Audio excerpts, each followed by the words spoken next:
Hope you liked the video. Hope you learned something. Using different cameras, I'm able to video a little of the work that I'm doing. By no means am I a professional, but I've got about 10-15 of these cars. And I hope that I'm passing on some good tips to you. And New Life Automotive, and that's what we're doing. We're bringing new life to some of this old stuff. Little tip just for if you're a new guy starting out with this hobby or business: don't buy a junk car. Don't buy a car that you're going to have to put $3,000 in it to make it worth $2,000. If you have to, if you got a $1,000 rust bucket, don't put a bunch of money in it because you'll never get it back. So buy something like an AMX or this Roadrunner that's acting as my tripod right now. The same deal. You know, you can work 40 hours or 40 days on an old Ford, and that's what you got, an old Ford. You use the same time, the same 40 days, the same tools, the same everything on a Rolls Royce, and at the end you got a Rolls Royce that's worth quite a bit of money. So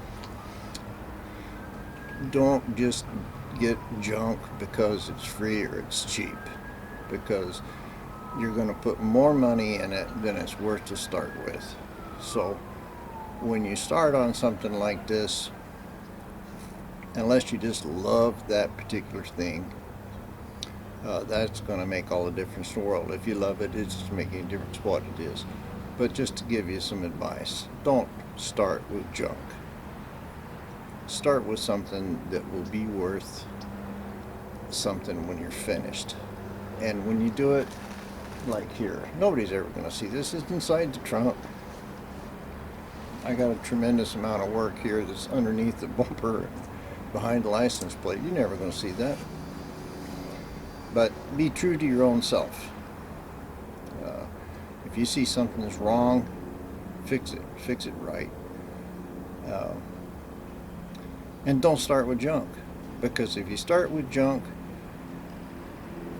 or something that's not valuable or you don't like, you're going to be fighting yourself the whole time. You're going to be missing a lot of stuff. You go, oh well, it's just a rat rod, or it's just this, or it's just that.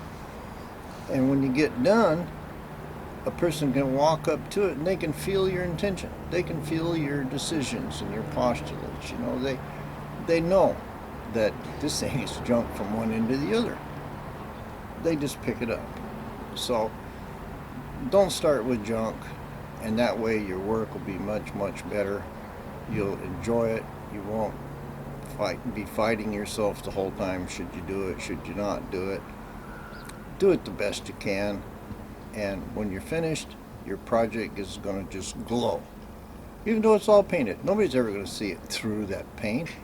But the thing is that there's so much continuity, there's so much things done right, that the car, just from the amount of things that are done right, will have an impact. I don't care what color it is, what shape it is, what kind of car it is, nothing.